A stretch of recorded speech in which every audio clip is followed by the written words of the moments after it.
What's up, world? Thanks for tuning in to this edition of the Point Blank podcast. Point Blank explores news and updates in health, business, relationships, and more. The podcast also features guests that are transforming industries, challenging norms, serving as catalysts for momentum, and offering some fresh perspectives. I'm your host, Steve Blank Jr., and since 2016, I've leveraged the modern media landscape to help businesses and brands create more content and make more money. Need a new website? Ready to launch a podcast of your very own? Visit steveblankjr.com today to learn more about why some of my clients are calling me a complete game changer, verbatim. Don't forget to rate, review, subscribe, and share on all of your favorite social and streaming platforms. Let's jump right in to the latest edition of the Point Blank podcast. This was my first year in DRL as a rookie, and it was like such an experience already, I have to say. And I'm also in university as well, so I'm studying software engineering, and yeah, I'm like combining both things for now. Okay. How old are you? I'm 24. Okay, cool. And what's talk to me a little bit about like the origin of your passion for drones as a whole. Yeah, so since I was a kid, I always liked a lot technology. I was really interested in two things. One was planes, and the other one was robots. But then I discovered the drones, which felt a little bit like it was a combination of both things. So I really liked them, and then I looked to what was in the market for drones, and I only saw many photography, like drone to take drone footage, like DJI stuff. So I started buying one of those, but I was like, I liked having drone footage as well, but my main interest was the actual piloting and the actual flying the aircraft, not so much the video or footage side of things, which was okay, but was not my main interest. So, but then I took a license, a drone license that they required. So, but there, one of the teachers that were there had a drone racing quad, and he showed me that, and I was very impressed with it. So I decided to build a racing quad myself. And so I built like the cheapest racing quad that I could find with the cheapest parts and everything. And after a few months, I found out that I was just flying like the $150 quad instead of the super expensive DJI quad. Sure. So I ended up selling the DJI quad and just getting into drone racing. Okay. Where was the catalyst to move into racing, right? So obviously you're into the robotics side of things, and now it sounds like building, quads for yourself. At what point do you turn the corner from flying for fun and now you're saying, I want to go real fast, I want to hit tight corners, and I want to do it and potentially be the best in the world along the way? Like, did you see something, or what was it? The main thing I would say was the simulator, because in this sport there are two sides, which one is the real life skills and the real life side, and the other one is the esports side with the simulator, which are actually very realistic and are also a big part of the sport. So that's one of the first things that I did, was to buy a simulator and keep practicing and try to compete with people in the leaderboard, since at the beginning, like, nobody knew me. So, but I could start playing on the simulator and appear in the global leaderboards, and then people started thinking, who is this one?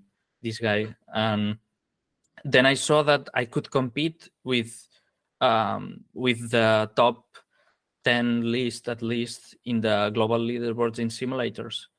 So that made me think that I could transfer those skills to real life as well. And that's what I tried to do. And I think it worked quite well. Right on. When you're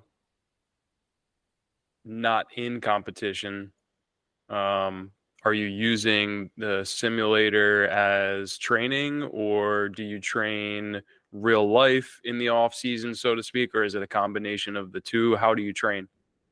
I would say it's a combination of both. Yeah, I always try to combine both, because I think you can train different aspects. Like the simulator can help you like gain more control, I would say, and also more like mind power, because it's a little bit more like demanding, I would say, as well. And you don't have as many stops, because in real life you need to keep plugging the quad and plugging in, go pick up the quad if you crashed, fix stuff, change the propellers. In the simulator you just flip a switch and you can keep going and not stop.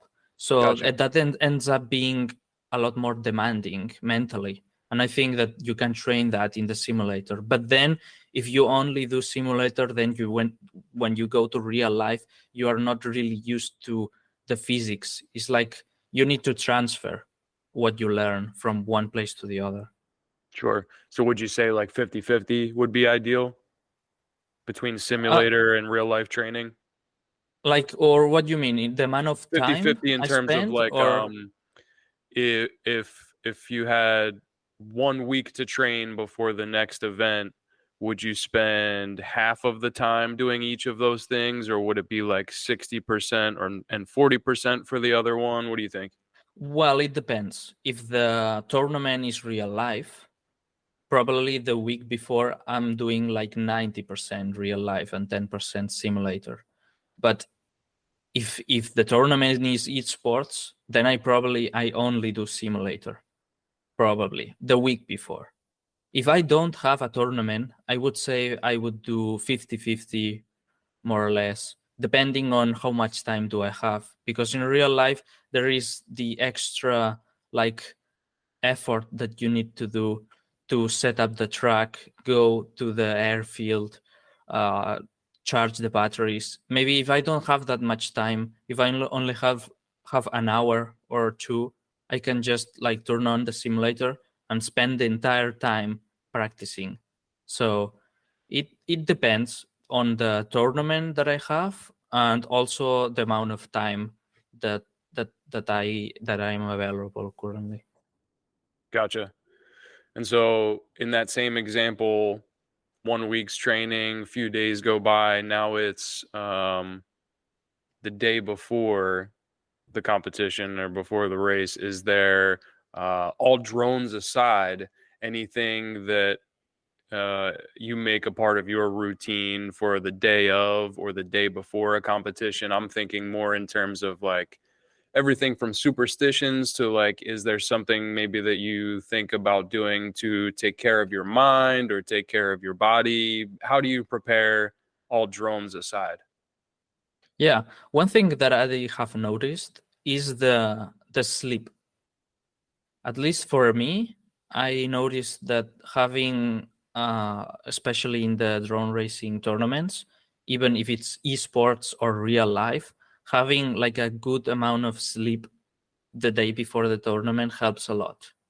Sleeping, especially, and also even during training.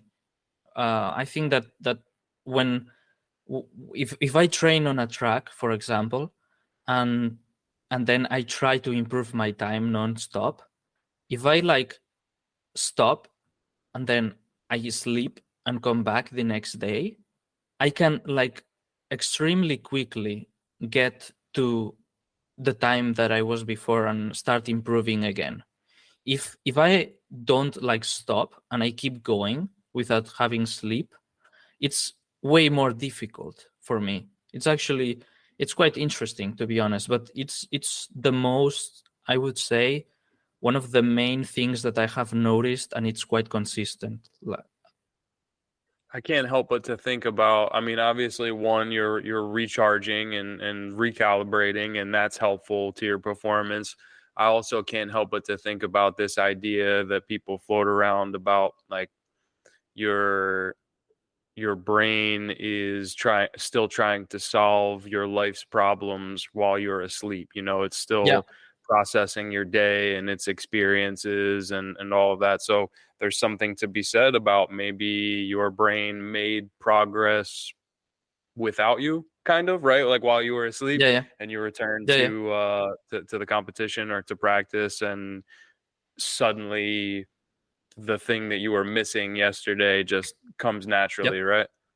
yeah, yeah, exactly. I definitely think that. And also, I noticed that not only in drones racing related stuff, also in university with some ideas or problems, it usually helps a lot. What's talk to me about school, man, and like I guess more so what I'm thinking about out of the gate is what how demanding is DRL and all things competitive drone racing, and how hard is it, and how do you go about balancing that with being a 24-year-old dude and also being a student? Yeah, it has been quite challenging to do both things, to be honest, because both things require quite a lot of time. Um, I think that a few years ago I did spend like a crazy amount of hours in drone racing, so that I think like gave me a good background, a good skill background, I would say. So now I don't have to spend that much time, but I do need to keep. Um, it's like the competition is really tough. So if you don't spend like almost all the time that you have, especially before the tournament, you are probably not gonna do very well. So, and that combining it with university assignments and exams, it it can be quite difficult. But I tried to. Thankfully, the university did help me a little bit. That compet during the periods that I had tournaments and I had also exams, they allowed me to move them after the tournament, the exam, Oh, really? instead of having to do both things in some cases. That's In nice. some cases, yeah, which I had to do Maybe the work anyway, but maybe not at the same time sometimes, which sure. was quite helpful, yeah. Maybe you have a professor or two that's a fan of drone racing. I don't know. Yeah, I Um, don't know. yeah, I don't know. Between the two, and then again, just being a young dude, do you find that studies and drones occupy all of your time? Like, do you find that you're still able to hang out with your friends and stuff like that? Yeah, to be honest, not much. Don't have much time to hang out, to be honest. Yeah. Yeah, yeah. I mean, there's no So, wrong answer. Yeah, I'm just I can only imagine how demanding both of those things are, mhm, and wonder as a young guy, like yeah. if it takes a toll on your social life, you know? Yeah, but it's like some during some times. Like it's not all the time. There is a month or two where I don't have time to do absolutely anything else that it's not drone related or university related. But then there are some other times that I do have time because I no longer have that many assignments and that many tournaments. So at the end of the day, I don't regret like not doing doing all of it, Yeah, yeah, because maybe there are some tough months, but then you do finally get to a time where you can hang out with friends and spend the time with however you like. sure, sure. No, that makes sense. How long have you been involved with DRL? Like this was my first year Okay, cool. And what with DRL. were there any, I mean, obviously it's also very new, but based on your expectations, um, how different was it, or what were some of the things that just really came as unexpected to you when you joined on? I think initially like the tournament, like the drone racing was a little bit different than what I was used to. Like these the drones that we fly are made by DRL and are very special. So and I didn't flew anything like that before.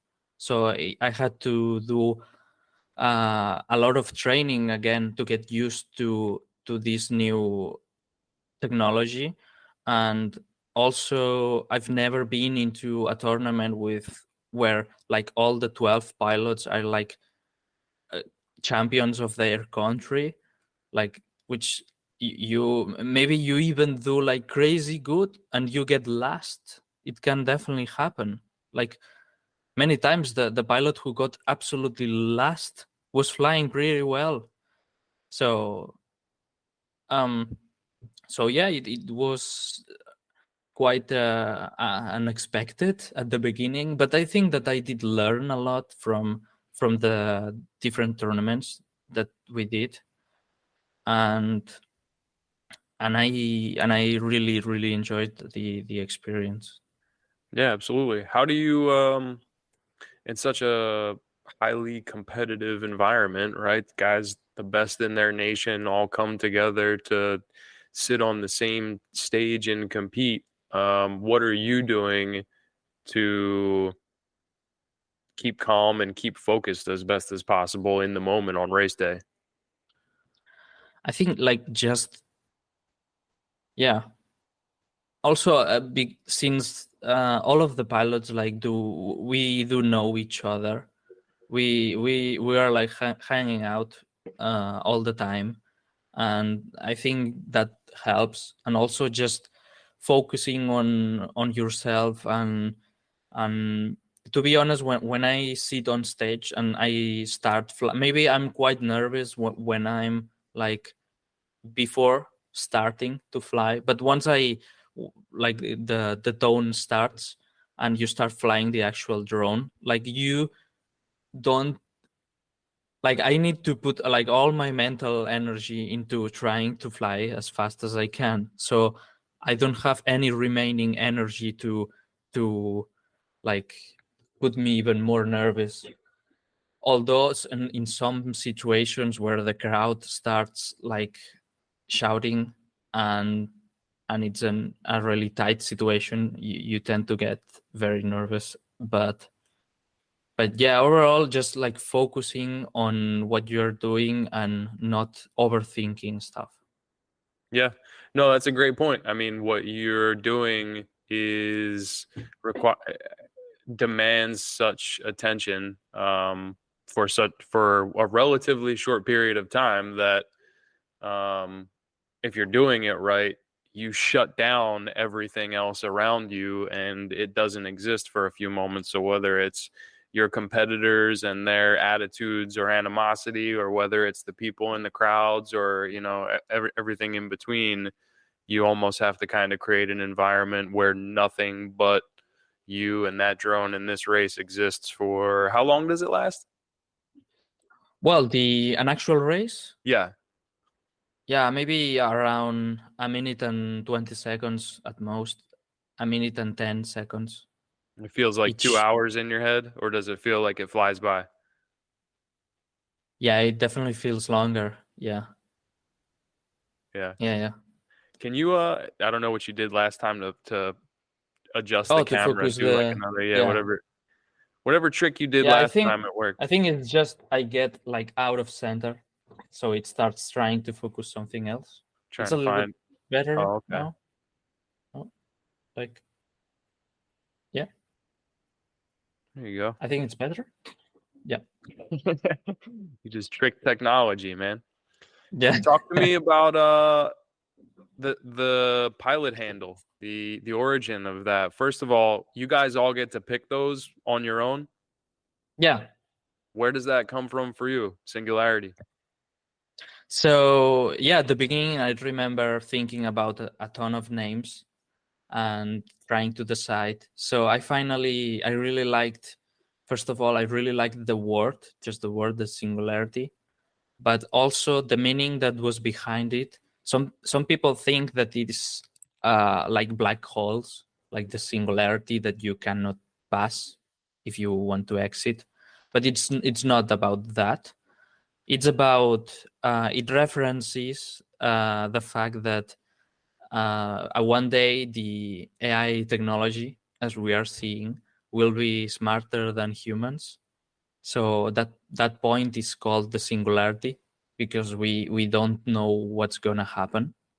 So it stands for that, and it's Singu because also a friend of mine was calling me in the tournament Singu for short, and so I ended up with Singu at the end.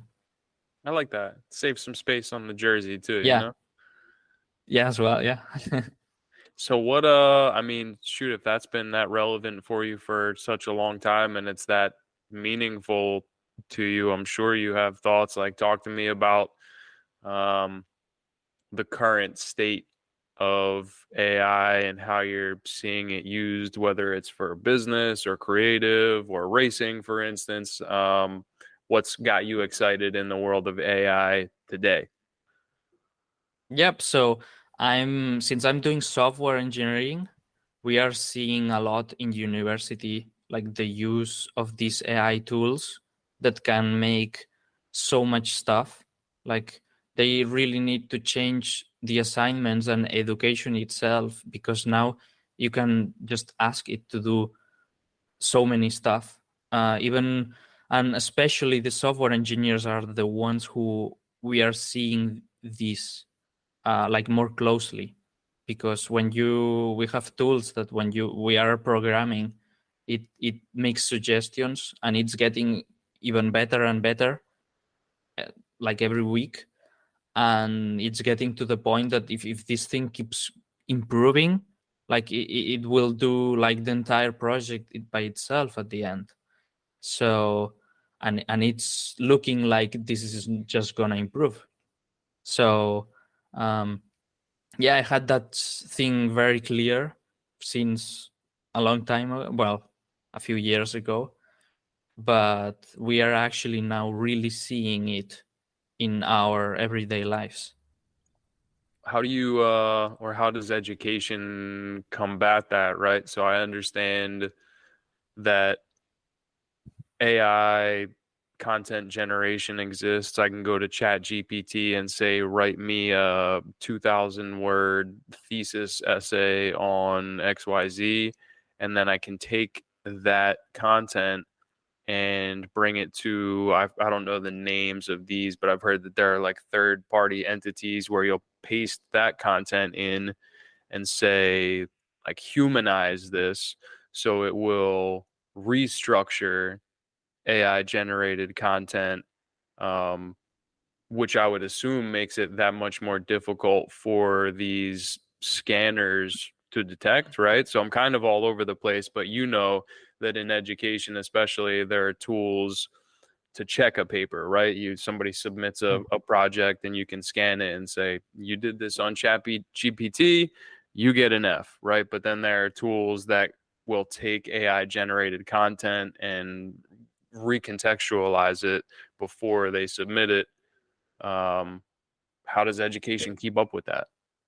Well, to be honest, it's even like uh it's even worse than that because to be honest, I think that already ChatGPT, if you use these tools that try to say if that was written by a human or an AI, ChatGPT already passed those. It was like before ChatGPT. Those ones maybe you could cut those ones, but especially GPT-4 and all of these newest AI tools are like I don't think there is any tool that can tell you that that was made by an AI. To be Really? honest, right now, The only way I see is to change the assignment in a way that these tools cannot make it. Basically, are not intelligent enough to make it well, and that's definitely the case. There are many assignments that I can think of that are quite difficult and quite large, and these AI tools maybe can help the student to get it, but the student will ultimately have to know what it's doing in order to like join everything and actually do what the assignment is telling them to do. So I would say that they should try to go more in this direction. Gotcha. Well, that makes sense.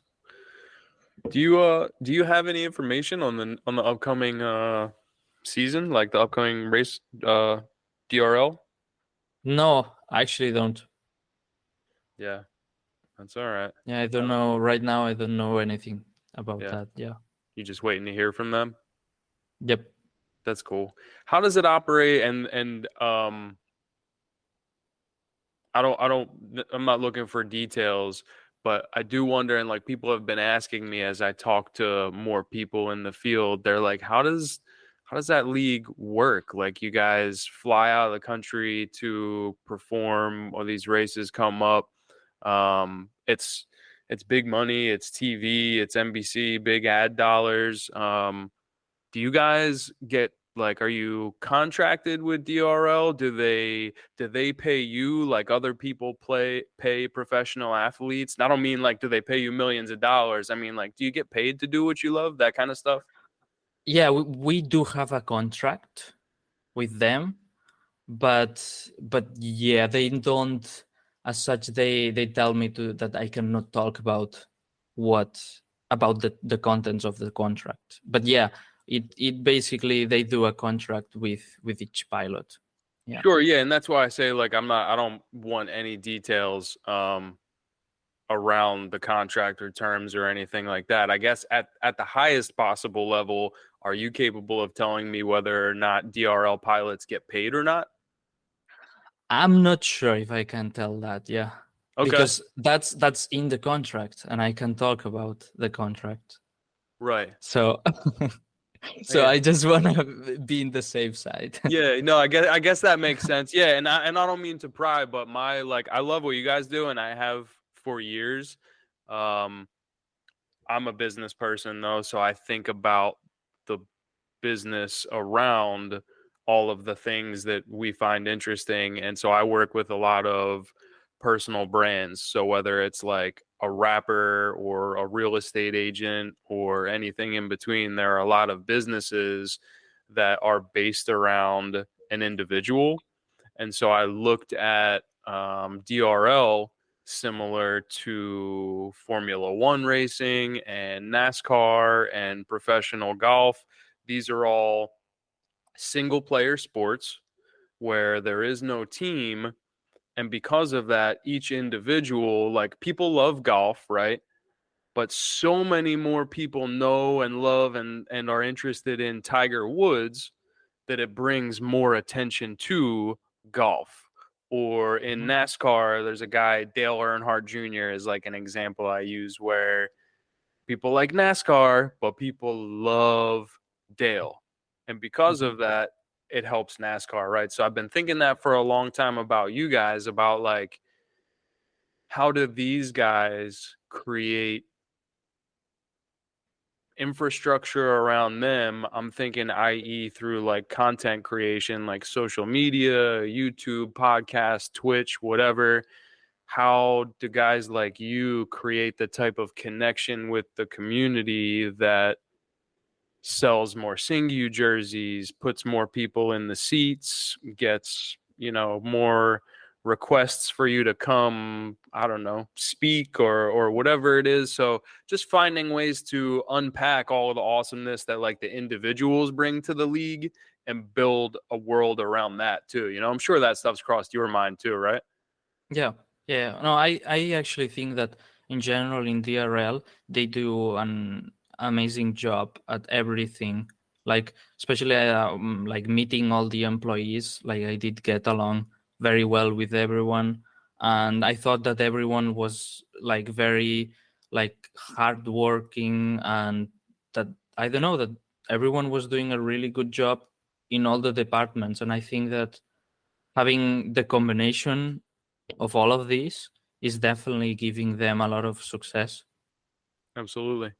What would you say, if anything, was there? You said you've done other interviews. I'm sure they're part of them are part of Yep. the DRL programming. They don't just send you out and say, "Yep, go talk to that guy." Lights, camera, action. Um, was there kind of like media training a little bit to help build you up and make you more comfortable and confident to present yourself on the camera or behind the microphone, things like that? Honestly, well, a little bit, but Yeah. maybe not that much, because also if you get in the league, you're probably already a little bit used to it, because you are either the champion in your country or a really really good and well known pilot. And if you get into the RL, it will not be the first time that you are in front of like the screen or in an interview, but maybe not in such a scale, that for sure. But yeah, and it was also for my case that I it was not the first time that I was like doing interviews, but not in that like they were not as big as now. Yeah. Sure, sure. Yeah, but no, you make a great point. I mean, if you get the opportunity to be a part of DRL, then there's a really good chance that somebody's asked you for an interview at least once before in your drone career, Yeah, right? but they were very open to if saying that if we need like any help or coaching on that, like they were like very very helpful Yeah. on this No, regard. absolutely. I've got nothing but help myself. I connected with oh shoot. Let me see if I can pull it up. Uh It's one of the other pilots. no, Or Melanie from marketing. yes, yeah, yeah, Um she's been super helpful. yeah. It seems like they're based in New York where I'll be in a couple of weeks. So I'm actually going to see if I can swing by or meet up with her and say hello. She's Hmm. been super helpful in helping connect the dots behind the scenes around like podcast stuff. So I usually don't get that. I So don't yeah. that's yeah. I don't want to say it like that. It's easy for large organizations that deal with things at such a high Hmm. level to sort of lose that personal touch or Yeah, not be so attentive to the details, exactly, and exactly. that was very much not the case here. Yeah, that they are absolutely the opposite. Yeah. Right. So first year in, what's can you think of a I don't want to use the word singular. Can you think of one memory that comes to mind from this past year, whether it's great or awful or anything in between? Like when I say Singu's 2022 DRL season, what's the Singu moment that comes to mind? I'm not sure. I had many of them. Maybe like hmm. Oh yeah, I would definitely say that one thing that I didn't have done before was, and I it got me like it made my day. It was like being at one moment we were with they asked us to go with the crowd, so I like literally joined in the middle of the crowd and seeing like all the little kids that were super excited, trying to asking me to sign the t-shirt, or sign the t-shirt or sign anything like with whatever. And they were so excited to be like next to me. And I would say definitely that was the moment to see like that genuine genuine excitement. And yeah, and they had to pull us out of there because the kids were just like Warming. wanting. Yeah, exactly. So yeah, I would definitely say that was the moment. Yeah. That's awesome, man. That's great to hear. When I asked you that question, I was absolutely thinking that we were going to talk about a particular moment in a particular race, but I'm pleasantly surprised to hear that signing autographs for kids was a standout moment for you, and I can definitely And definitely see why. even seeing some of the fans like wearing your t-shirt, like it touches you. I don't know, and that didn't happen ever before, and I don't know, I do really remember those moments. Absolutely. No, I would assume so. Can you, what would you say is the number one reason that people get your jersey, get your shirt? Like, do you get to interact with these people? And if so, when you do, are you finding that um it's because of your country, or it's because they learned more about you as a racer, or they saw you one time before? Like, if there's 12 people and 12 jerseys, how do people end up deciding Singyu's their favorite player, their favorite pilot, right? I don't know. I would really like to ask them. Cool. Well, maybe somebody Like, with one of those t-shirts or jerseys will hear this, and they can like jump into a comment or send you a yeah, message or something, because it'd be interesting, right? Like, in other sports that have more exposure, more airtime, some guys have played in certain leagues for 2, 5, 10, 15, 20 years sometimes.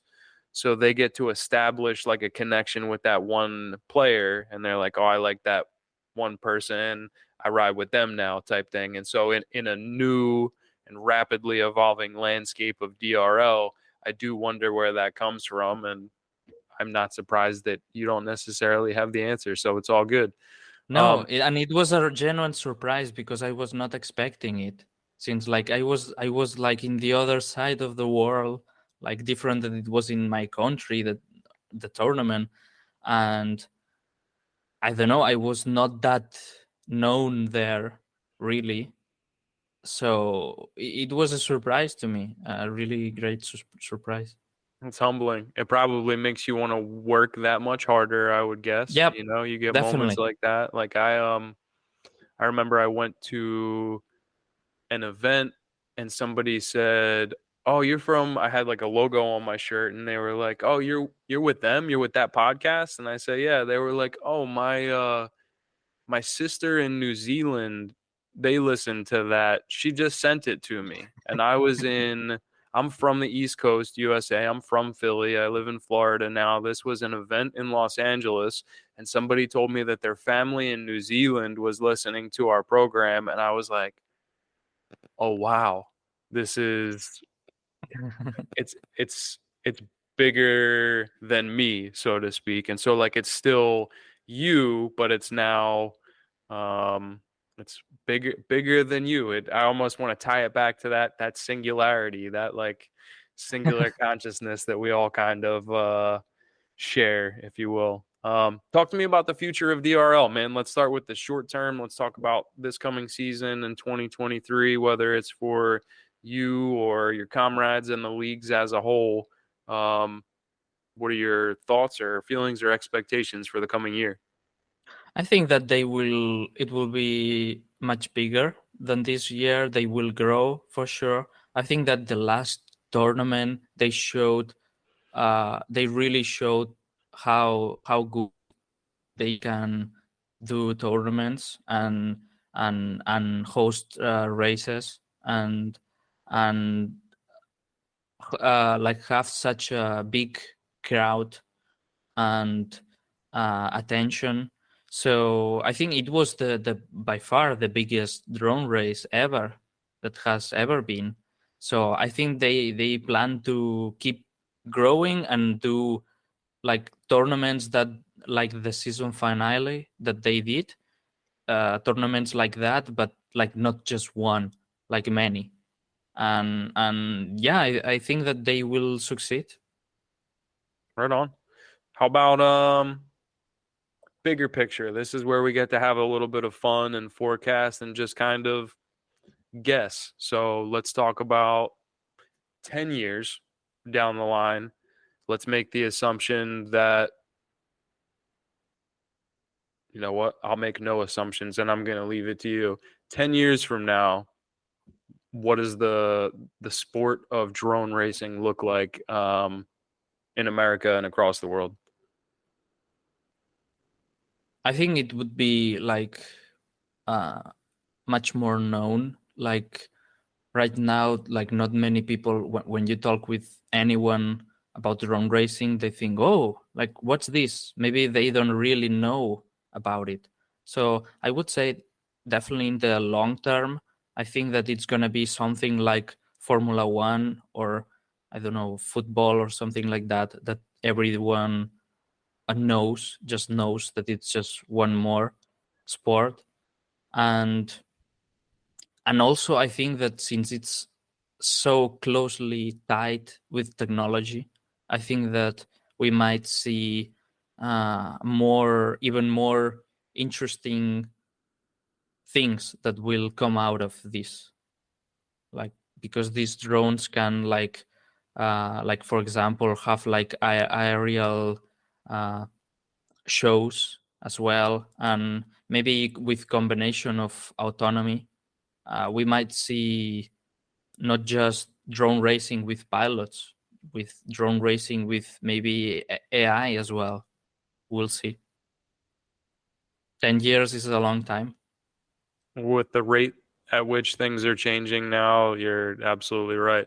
Dude, you were talking about drone light shows almost, and it made me Yeah, think like, oh, how cool would it be to have like a multi-day event? So like when they do golf tournaments, they'll be, I think, like 3 days long or 4 days long. They'll play the same course three, four times. Imagine if there was a festival, more or less, or like a tournament that lasted like that, but to your point, had other drone related components to it, where we would bring maybe some of these large companies out to do a light show with, yeah, exactly. drone animation, thousands of them in the sky, and do everything we can to just bring that much more awareness to it. Yeah, yeah, I think that definitely will have happen probably. Yeah. Right on. How about advice for people who want to be out there signing replica t-shirts of their jersey on other little kids, folks that want to be the next Singu, how do you, what I don't even mean to say kids, but folks that are out there that look at DRL and look at the sport of drone racing and they're like, that's me, this is my calling. Where do they begin? What's the path look like? I would say the simulator, and especially the DRL sim is I would advise to start with the simulator, see what are your strengths and weaknesses, and train a lot, and then you can actually see. The good thing of the simulator is that you can like literally compete with us. We They have the times on the leaderboards they can see, so they can just pick up a controller and start racing against us. So they have the bar, just beat our times. That's pretty cool. And so, especially having like that software engineer background, I'll clarify this with you. I would totally understand if most people that heard about the DRL sim made the assumption that it just wasn't very lifelike. It sounds like you're pretty confident that the way the controller responds and the drone maneuvers in the DRL sim is reasonably lifelike and not a bad point of reference for practice, right? Yeah, yeah, no, I think at least for me, I'm 100% sure that one of my main things that I did that gave me like the skill level that I have was the simulator.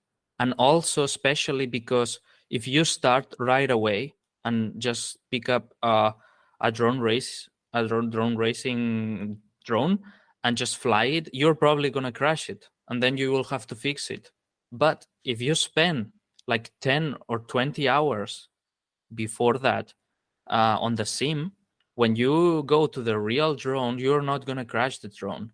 Maybe you will feel weird, but then you will improve much faster. You will start not from zero. What I'm hearing is that I can save money on breaking drones for a while by flying virtual ones for a little bit before I get my bearings together. Well, not exactly that. No. Not exactly that.